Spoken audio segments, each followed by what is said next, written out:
नमस्कार, मनी गुरु में आप सभी का स्वागत है। मैं हूं स्वाति रायना। आज हम शो में खास तौर पर बात करने जा रहे हैं एम्प्लॉयज प्रोविडेंट फंड यानी ईपीएफ की। ईपीएफ खास तौर पर कोविड के टाइम पर बहुत बड़ा सहारा बनकर लोगों के लिए उभरा। काफी बड़ी संख्या में ईपीएफ से लोगों ने पैसे निकाले हैं अपनी जो बिल्कुल रोजमर्रा की जरूरतें हैं, फाइनेंशियल जो स्ट्रेस लोगों में आया उसको दूर करने के लिए। लेकिन क्या ईपीएफ से पैसे निकालना सही कदम है? आपकी रिटायरमेंट प्लानिंग में कैसे ये डेंट डाल सकता है? और अगर कोई भी आपके पास विकल्प नहीं है तो ईपीएफ से पैसे निकालने का तरीका क्या है, स्टेप बाय स्टेप वो हम आपको समझाएंगे। हमारे साथ जो आज मेहमान हैं वो है Anil Chopra, group director finance wellbeing Bajaj Capital. Anil ji, बहुत स्वागत है आपका आज मनी गुरु के इस एपिसोड में। धन्यवाद। तो अनिल जी से इस शो में शुरुआत करें चर्चा की। उससे पहले आज शो में क्या खास है, सबसे पहले उस पर एक नजर डाल लेते हैं। आज हम शो में जानेंगे कोरोना काल में ईपीएफ कैसे बना सहारा, ईपीएफ से पैसे निकालने की क्या है प्रक्रिया, ईपीएफ से समय से पहले रकम निकासी के क्या है नुकसान, साथ ही ईपीएफ से जुड़ी अगर आपके पास है कोई समस्या तो कहां करें आप शिकायत।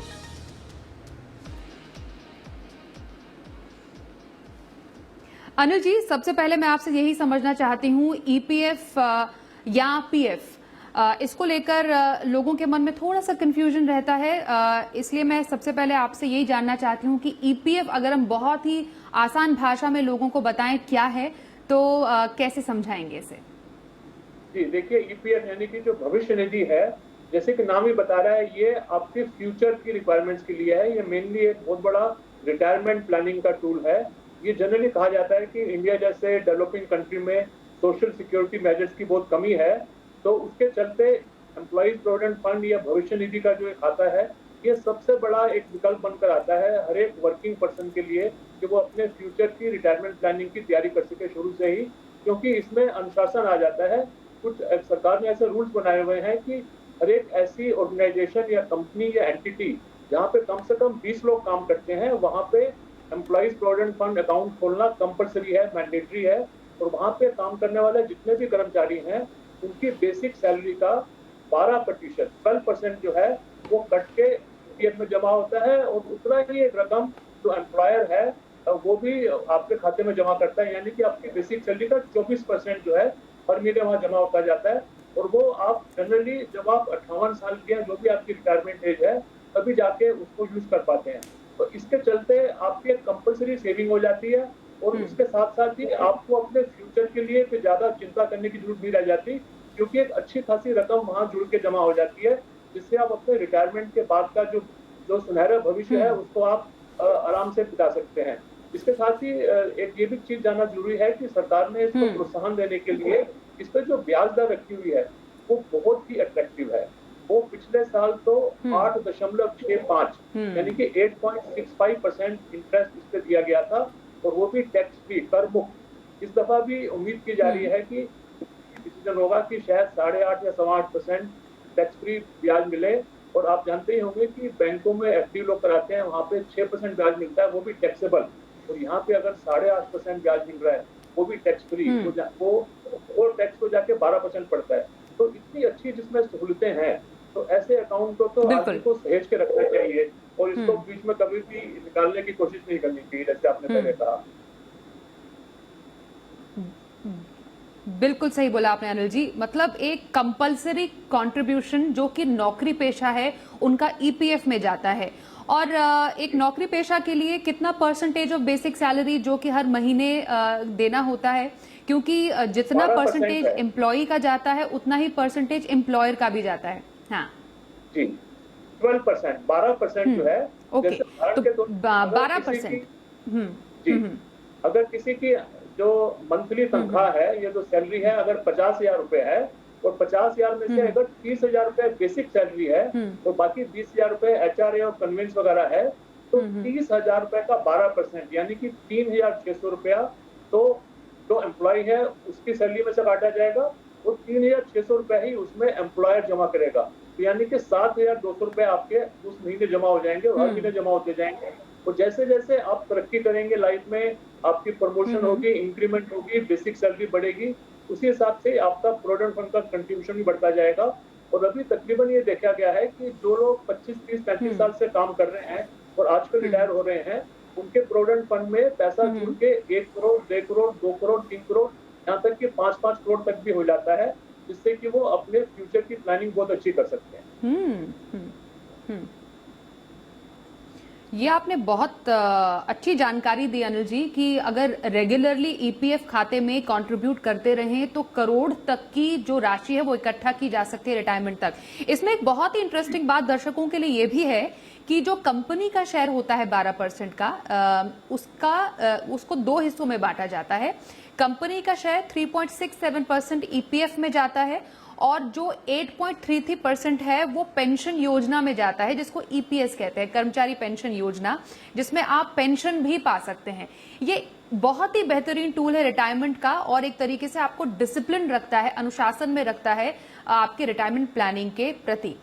अब यहाँ पर सबसे जरूरी बात, हमने अनिल जी इसकी खासियत तो आपसे समझ ली, लेकिन क्या ऐसी वजह रही कि कोविड में खास तौर पर ईपीएफ खाते से 30,000 करोड़ रुपए रकम जुलाई तक के महीने में निकाली गई है और ईपीएफ कोविड में सहारा कैसे बना आम लोगों का, नौकरी पेशा लोगों का? देखिए, ये इससे पहले कि मैं आपके इस प्रश्न का जवाब दूं, मैं पहले एक यहाँ पे क्लैरिफाई करना चाहूंगा। जो आपने बोला कि जो अमाउंट है वो बाइफरकेट होता है ईपीएफ और ईपीएस में, 3.67 जाता है ईपीएफ में और 8.33 जाता है ईपीएस में, वो आपने ठीक बोला। लेकिन जो ईपीएस में जाता है उसकी एक मैक्सिमम लिमिट है, वो सिर्फ 1250 रुपए है। तो ऐसा मत सोचिए कि अगर किसी की तनख्वाह 50-60 हजार रुपए है तो उसका काफी बड़ी रकम पेंशन में जा रही है। पेंशन में जाने वाली रकम की एक मैक्सिमम लिमिट है, तो 1250 रुपए ही है, चाहे आपकी कितनी भी बेसिक चल रही हो। बाकी अमाउंट आपका प्रोविडेंट फंड में जाकर जुड़ जाता है। रही बात जो आपने बात करी कोविड टाइम्स में 30,000 करोड़ जो काफी लोगों ने निकाल लिया है, ये मैं कहूंगा कि एक जल्दबाजी में लिया गया कदम है। कुछ लोगों को तो हो सकता है कि ये मजबूरी हो कि उनके पास और कोई चारा ना हो और कोई विकल्प ना हो और कोई रास्ता ना बचा हो, तो उन्होंने निकाला हो। लेकिन काफी लोगों ने ये सोच के कि ये एक बड़ा आसान तरीका है अपने पैसे निकालने का, तो उन्होंने जल्दबाजी में निकाल लिया है और वो बाद में इसको भुगतेंगे, क्योंकि उनकी रिटायरमेंट प्लानिंग थोड़ी सी खराब हो जाएगी। इसमें थोड़ा सा मीडिया का भी हाथ है कि जैसे ही कोविड का लॉकडाउन स्टार्ट हुआ मार्च अप्रैल में, और शुरू में ही जब हमारी फाइनेंस मिनिस्टर मैडम ने अनाउंसमेंट्स करी कि कुछ हम अनाउंसमेंट कर रहे हैं रिलीफ देने के लिए, उसमें इस चीज को स्पेशली अनाउंस किया गया कि प्रोविडेंट फंड से आप लोग अपना कुछ पैसा निकाल सकते हैं। उसके चलते लोगों ने समझा कि ये हमारा अधिकार है कि हमें निकालना ही चाहिए, हमको यहाँ पे एनकरेज किया जा रहा है, जबकि वो ऐसी कोई धारणा नहीं थी। ये सिर्फ उन लोगों के लिए जिनकी नौकरी चली गई, जिनको तनख्वाह मिलनी बंद हो गई, जैसे होटल है, रेस्टोरेंट इंडस्ट्रीज है, मॉल के एम्प्लॉयज हैं, यहाँ पे उनकी तनख्वाह आनी बंद हो गई और अगर दूसरे कोई रास्ता विकल्प चारा नहीं था, ऐसे लोगों के लिए ये विकल्प छोड़ा गया था। लेकिन हमने ये पाया कि काफी लोगों ने जल्दबाजी में आके या फिर बिना सोचे समझे उन्होंने प्रोविडेंट फंड से अपना पैसा निकाल लिया, जो कि एक अच्छा कदम नहीं है और उसका उनको नुकसान बाद में उठाना पड़ेगा। बिल्कुल, ये आपका मानना है कि जो एम्प्लॉयज प्रोविडेंट फंड है, क्योंकि वो एक रिटायरमेंट टूल है, रिटायरमेंट के लिए जमा की हुई आपकी पूंजी है, इसलिए ऐसे किसी भी निवेश को छूना नहीं चाहिए जो कि आपकी रिटायरमेंट प्लानिंग पर असर डाले। मैं अब आपसे थोड़ा सा अगर आप फिगर्स के जरिए भी समझा पाएं और कोई एग्जाम्पल के जरिए समझा पाएं अनिल जी कि ईपीएफ से रकम निकासी, क्योंकि जो पैसा आपके रिटायरमेंट के लिए इकट्ठा हो रहा है वो सही क्यों नहीं है, और आपके इवेंचुअली जो रिटायरमेंट कॉर्पस है, ये प्री मैच्योर विड्रॉयल आपके रिटायरमेंट राशि पर कितना असर डाल सकता है? जी देखिए, अगर आप यंग हैं, अभी आपकी उम्र सिर्फ 32, 35, 37 साल की है और आगे आपने 23-25 साल काम करना है, तो जो पावर ऑफ कंपाउंडिंग है, जिसको हम चक्रवृद्धि ब्याज बोलते हैं, उसका जो नजारा देखने को मिलता है, उसकी जो पावर, उसकी जो मिरेकल्स देखने को मिलती हैं, वो तभी मिलती है जब आखिरी के वर्ष आते हैं। अगर आप शुरू से ही अपने शुरुआती दिनों में ही उसमें से आप अमाउंट निकाल लेंगे तो आपको पावर ऑफ कंपाउंडिंग का बेनिफिट नहीं मिलेगा। यहाँ तक भी हो सकते हैं कि अगर आपने अभी आपके प्रोविडेंट फंड में 5 लाख रुपए जमा थे, उसमें से अगर आपने 1 लाख रुपए निकाल लिया तो इतना फर्क पड़ सकता है कि रिटायरमेंट के टाइम वैसे अगर आपको मिलते 2 करोड़ तो अब आपको शायद 1.5 करोड़ रुपए ही मिलेगा। तो इतना ज्यादा फर्क पड़ सकता है, क्योंकि आपने अभी अपनी करियर की शुरुआत में ही पैसे निकाल लिए और उसका कंपाउंडिंग का जो बेनिफिट है वो खत्म हो गया। तो इसको हम बार बार यही समझाते हैं कि ये आखिरी रास्ता होना चाहिए, ये अंतिम विकल्प होना चाहिए। अगर कोई और चारा नहीं है, हम यहाँ पे सलाह देते हैं कि अगर आपके पास गोल्ड है या गोल्ड ईटीएफ है, गोल्ड म्यूचुअल फंड है, आप उसको तोड़ा सकते हैं। अगर बैंक में एफडी रखी हुई है, आप उसको इनकैश करा सकते हैं। अगर आप कुछ खर्चों को पोस्टपोन कर सकते हैं, तो बजाय इसके कि आप अपने प्रोविडेंट फंड में से निकालें, प्रोविडेंट फंड में से निकालने का तभी होता है अगर मेडिकल इमरजेंसी आ गई है और अगर बाकी सारे रास्ते बंद हो चुके हैं और कहीं से भी आपको पैसे की मदद नहीं मिल पा रही है और आपके और कहीं इन्वेस्टमेंट नहीं है, कहीं म्यूचुअल फंड में इन्वेस्टमेंट नहीं है, कहीं और आपके शेयर्स वगैरह में इन्वेस्टमेंट नहीं है, तो तभी हम सलाह देते हैं कि प्रोविडेंट फंड में से पैसा निकालना चाहिए। अदरवाइज जहां तक हो सके इसको अवॉइड करना चाहिए। तो अवॉइड करना काफी ज्यादा इम्पोर्टेंट है, क्योंकि इस पर भी हम थोड़ी देर में चर्चा करेंगे। जैसा अनिल जी ने बताया कि मजबूरी भी रही है लोगों की, शायद कोई विकल्प न बचा हो जिसके चलते ये कदम उठाना पड़ा लोगों को। तभी 30,000 करोड़ रुपए कोई कम रकम नहीं होती है, ईपीएफ अकाउंट से निकाले गए हैं इन 4 महीनों के इस पीरियड में। अब किसी की रिटायरमेंट प्लानिंग माने बिगड़ गई अनिल जी, ईपीएफ से पैसा निकाला और अल्टीमेटली जो रिटायरमेंट कॉर्पस है उस पर भी असर पड़ा, जैसा अभी आपने बताया। तो उस रिटायरमेंट प्लानिंग को पटरी पर लाने के लिए कुछ स्टेप्स बताइए लोगों को, क्या किया जा सकता है? बहुत अच्छा आपका प्रश्न है। देखिए, अगर आपने जल्दबाजी में आके या आपको और कोई रास्ता नहीं सूझा और आपको लगा कि भाई ऐसा ना हो कि मेरी जॉब चली जाए और मेरे को तनख्वाह ना मिले और घर का गृहस्थी का गुजारा चलना मुश्किल हो जाए, तो जो मेरा थोड़ा बहुत पैसा जमा है मैं उसको ही निकाल के अपने पास रख लूं ताकि बाद में दिक्कत ना हो। लेकिन जल्दी ही आप ये पाएंगे कि सब कुछ वापस पटरी पे आ जाएगा। तब आपकी जो प्रोविडेंट फंड की प्लानिंग है उसको, उस कॉर्पस को दोबारा बनाने के लिए आपको सहारा लेना पड़ेगा बीपीएफ का। बीपीएफ मतलब वॉलंटरी प्रोविडेंट फंड। कहने का मतलब यह है कि जब आपकी नौकरी बहाल हो जाए, जब ये कोरोना वगैरह की प्रॉब्लम खत्म हो जाए और आपको सैलरी वापस से 100% मिलनी शुरू हो जाए और आप थोड़ी सी एक्स्ट्रा अगर अफोर्ड कर सकें, तो जो 12% की जो एक स्टैट्यूटरी लिमिट है, आप उसके अलावा 15, 20, 25, 30% एडिशनल भी वॉलंटरीली कंट्रीब्यूट कर सकते हैं ताकि जो पैसा पीछे आपने निकाल लिया था उसकी भरपाई हो सके। और यहाँ पे रूल ये है कि up to 100% of basic salary provident fund में आप जमा करा सकते हैं। अगर आपकी बेसिक सैलरी 30,000 रुपए है और 12% से 3,600 रुपए ही आप जमा करते हैं, लेकिन अगर आपकी बाद में जो माली हालत है सुधर जाती है, अगर आप अफोर्ड कर सकते हैं, तो आप वॉलंटरी प्रोविडेंट फंड में एडिशनल कंट्रीब्यूशन करके प्रोविडेंट फंड अमाउंट को दोबारा से आप खड़ा कर सकते हैं, दोबारा से आप उसको मजबूती दे सकते हैं और बाद में आगे आने वाले वर्षों में आपको पावर ऑफ कंपाउंडिंग का बेनिफिट मिलेगा और वापस से आपकी जो रिटायरमेंट प्लानिंग है वो रास्ते पे आ जाएगी और आपको एक अच्छे खासे रकम जुड़ेगी। तो उसके लिए जरूरी है कि आप वॉलंटरी प्रोविडेंट फंड का इस्तेमाल करें, बीपीएफ का। और यहाँ पे ये भी बताना जरूरी है कि बीपीएफ पे भी आपको वही कर मुक्त ब्याज मिलता है जो ईपीएफ में मिलता है। यानी कि अगर 8.5% है तो 8.5% ही आपको ईपीएफ में मिलेगा। और साथ ही साथ जो सेक्शन 80C का बेनिफिट है, जो टैक्स में बेनिफिट मिलता है प्रोविडेंट फंड को कंट्रीब्यूट करने का, वो भी बीपीएफ में मिलता है। तो आपने बड़ा अच्छा प्रश्न पूछा, उसका जवाब बड़ा सिंपल सा है कि आपकी जो पैसा आपने एक्स्ट्रा निकाल लिया है आप उसको वापस डाल सकते हैं बीपीएफ के लिए। तो वीपीएफ एक बेहतरीन टूल है, ईपीएफ जैसे इसके फीचर्स है, लेकिन ये वॉलंटरी है जैसे इसका नाम है। अनिल जी ने बहुत अच्छे से इसे समझाया है और सबसे इम्पोर्टेंट ब्याज दर भी सेम ही है इसकी, as compared to EPF same ब्याज दर है। कोई एक अपर लिमिट है वीपीएफ में कंट्रीब्यूट करने की अनिल जी? जी, मैंने पहले भी बताया 100% ऑफ बेसिक सैलरी, जो आपकी बेसिक सैलरी है उसकी 12% तो होता है जो स्टैट्यूटरी है। आप 100% तक वॉलंटरी प्रोविडेंट फंड में कंट्रीब्यूट कर सकते हैं। तो आप 12% से बढ़ा के 20% कर दीजिए, 25 कर दीजिए, 50 कर दीजिए। अगर आप कर सकते हैं तो 80 भी कर दीजिए। और अगर आपकी दूसरी अच्छी खासी आमदनी हो रही है, आपने तरक्की कर लिया, तो आप 100% तक भी जा सकते हैं। और हम ऐसे कई लोगों को जानते हैं कि जो अप टू 100% ऑफ अपना बेसिक सैलरी प्रोविडेंट फंड में कंट्रीब्यूट करते हैं ताकि उनके जो गोल्डन ईयर्स हैं, जिसको हम रिटायरमेंट के बाद की लाइफ बोलते हैं, वो सुनहरे हो जाएं, वो उसको अच्छा खासा एंजॉय कर सकें। ओके, तो कैसे फाइनेंस की गाड़ी पटरी पर फिर से वापस लाई जाए, इस पर हमने चर्चा की। ईपीएफ से अगर आपने पैसे निकाले तो कैसे उस बिगड़ी हुई प्लानिंग को, आपकी बिगड़ी हुई रिटायरमेंट प्लानिंग को आप फिर से वापस ठीक कर सकते हैं, इस पर हम चर्चा कर रहे हैं। एक छोटे से ब्रेक के लिए यहाँ पर रुकते हैं। ईपीएफ के कुछ और बारीकियों के बारे में हम जानेंगे। अनिल चोपड़ा हमारे साथ बने हुए हैं, देखते रहिए मनी गुरु।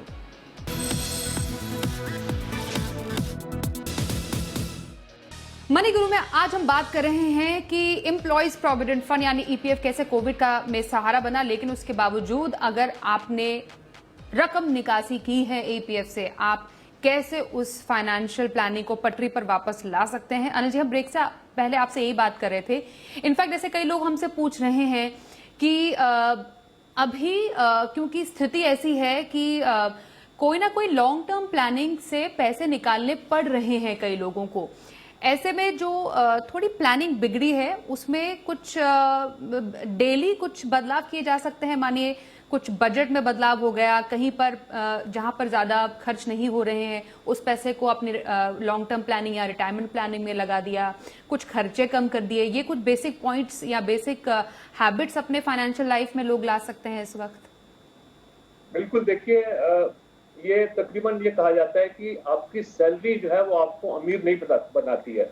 अगर आपकी सैलरी 50,000 है और आपके किसी दोस्त की सैलरी 60,000 है, इसका मतलब ये नहीं है कि वो दोस्त आपसे ज्यादा अमीर है। क्या आपको अमीर बनाती है? वो होती है आपके खर्चे करने के तरीके, आपके सेविंग हैबिट्स, कि आप कितना पैसा जोड़ते हैं, कितना पैसा खर्च करते हैं। अगर आप जो खर्च कर रहे हैं अपनी इनकम से कम खर्च कर रहे हैं तो आप एक अमीर इंसान है। और एज कम्पेयर टू समबडी कि जिसकी इनकम तो 50,000 है लेकिन उसकी ईएमआई चल रही है, उसने लोन्स ले रखे हैं, उसने क्रेडिट कार्ड्स को ओवर यूज कर रखा है और वो ऐसी चीजों पर खर्च करता है जो कि इम्पल्सिव या कंपल्सिव होती हैं, तो वो इंसान जो है चाहे उसकी सैलरी ज्यादा हो लेकिन वो अमीर नहीं है। तो कहने का मतलब यह है कि आप अपनी चादर देख के ही पैर पसारिए। और कोरोना जैसे टाइम जो कि पता नहीं है अभी कितने महीने और चलेगा, 1 महीने, 3 महीने या 6 महीने, तो कोशिश ये होनी चाहिए कि हम अपने जो हमारे तो ऐसे खर्चे हैं जिनको हम पोस्टपोन कर सकते हैं उनको हम पोस्टपोन करें।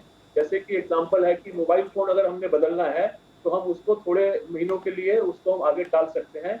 और इसी तरीके से जो ऐसे खर्चे हैं जो कि इतने जरूरी नहीं है, जो कि आवश्यक नहीं है, उन खर्चों को हम थोड़ा पोस्टपोन कर सकते हैं।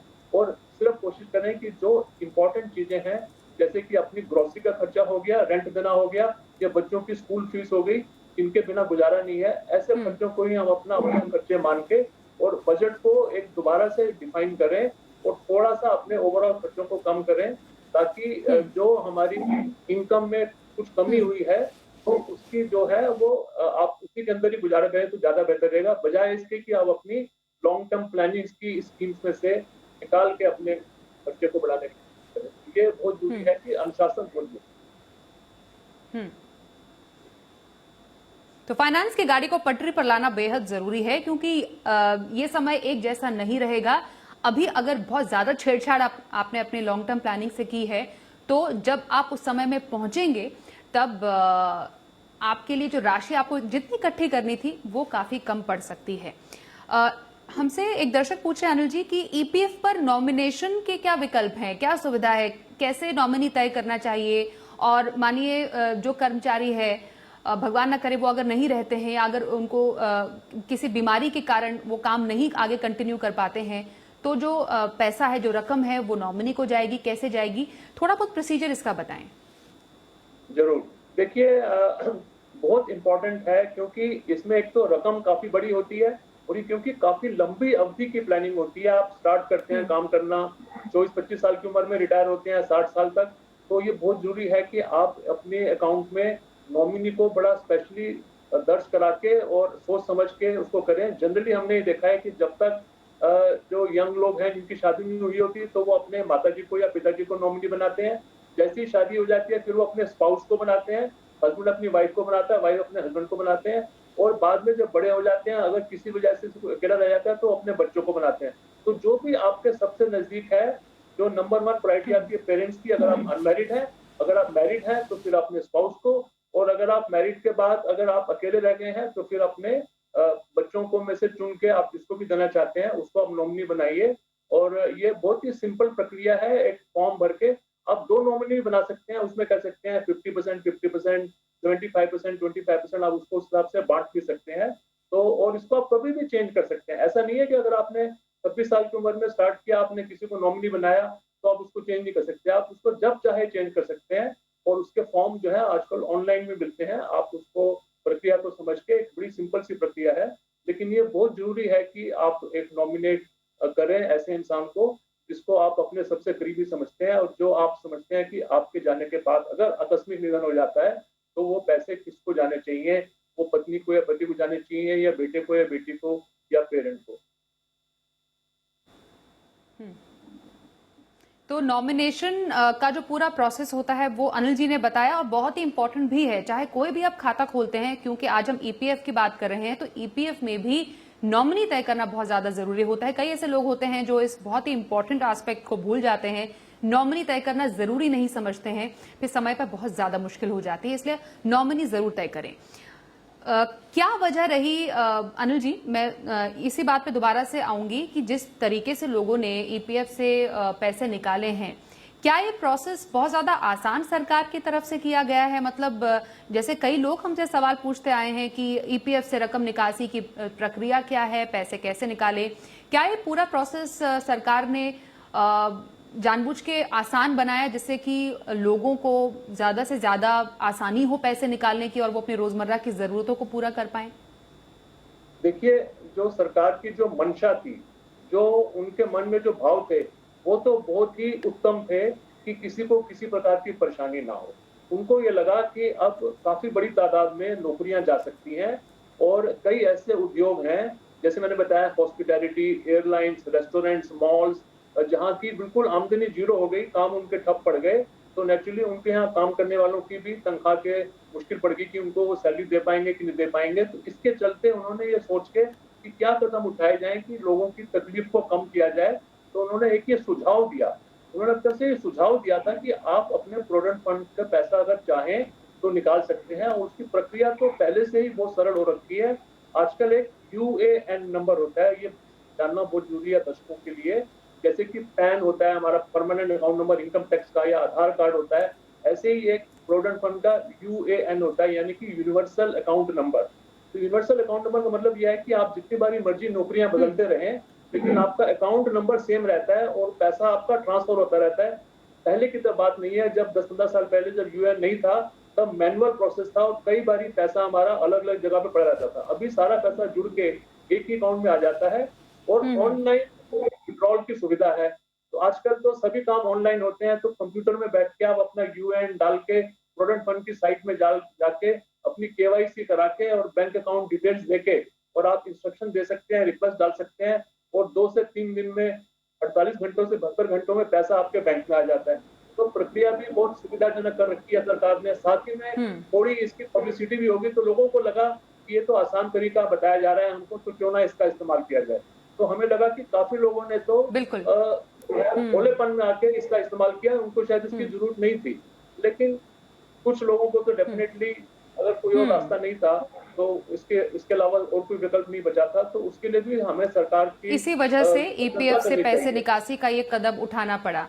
वाकई जी हाँ अनिल जी, इनफैक्ट अब तो ईपीएफ का जो बैलेंस चेक करना भी काफी आसान हो गया है। अब एक बस मिस्ड कॉल देकर आप अपना बैलेंस चेक कर सकते हैं। स्क्रीन पे लगातार वो नंबर भी दे रहे हैं 011-2290-1406 में मिस्ड कॉल देकर आपके पूरे जो पीएफ बैलेंस है उसकी डिटेल्स आ जाएगी। वहीं एसएमएस आप कर सकते हैं, जो पूरा एसएमएस में जो आपको लिखना है वो पूरा जो कंटेंट है वो देखकर आप आराम से अपना वो चेक कर सकते हैं ईपीएफ बैलेंस। बहुत ही जल्दी से शो के अंत में शिकायत की प्रक्रिया में बता दूं दर्शकों को, ईपीएफ निकासी की से कोई जुड़ी हुई समस्या है, खाते का ट्रांसफर वो कराना है, अगर आपको केवाईसी से जुड़ी समस्या है तो आप ईपीएफ का आई ग्रीवेंस मैनेजमेंट सिस्टम है उस पर आप शिकायत कर सकते हैं। इसके लिए आपको EPFIGMS.gov.in ये हम आपको दिखा भी रहे हैं, ये ईमेल आईडी, यहां पर आपको जाना है और शिकायत दर्ज करने के लिए वहां पर एक रजिस्टर ग्रीवांस एक ऑप्शन आएगा, वहां पर क्लिक करें आप और शिकायत दर्ज होने पर आपको अपना email number, mobile number, registration number जो आएगा आपके मोबाइल नंबर पर वो नोट करना है। फिर ऑनलाइन व्यू स्टेटस विकल्प पर शिकायत का जो है वो स्टेटस आपको चेक करना है, वो भी कर सकते हैं चेक शिकायत करने के बाद। और साथ ही ट्विटर हैंडल पर भी सोशल मीडिया के जरिए शिकायत कर सकते हैं @socialEPFO। ये ट्विटर हैंडल है EPFO का, जहां पर आप शिकायत कर सकते हैं। तो कुल मिलाकर अनिल जी, हम यही समझ पाए आज के शो से कि EPF एक बेहतरीन रिटायरमेंट टूल है, जिसको ना ही छेड़े लंबे समय तक तो बहुत बढ़िया है। पहले जमाने में तो लोग कहते थे कि PF का पैसा तुड़वाना मतलब बहुत ही ऐसी आफत आ गई होगी कि PF का पैसा तुड़वाना पड़ गया, लेकिन वाकई अभी तो ये काफी मुश्किल समय है ही। लेकिन अनिल जी का ये कहना है कि और भी कई तरीके हो सकते हैं जिससे कि आप इस मुश्किल समय से पार पा सकते हैं। और इन तमाम तरीकों को बताने के लिए हमारे आज के शो में शामिल होने के लिए अनिल जी आपका बहुत शुक्रिया। धन्यवाद। तो आज के शो में बस इतना ही। वक्त एक छोटे से ब्रेक का हो गया है, लेकिन खबरों का सिलसिला जारी रहेगा। देखते रहिए जी बिजनेस।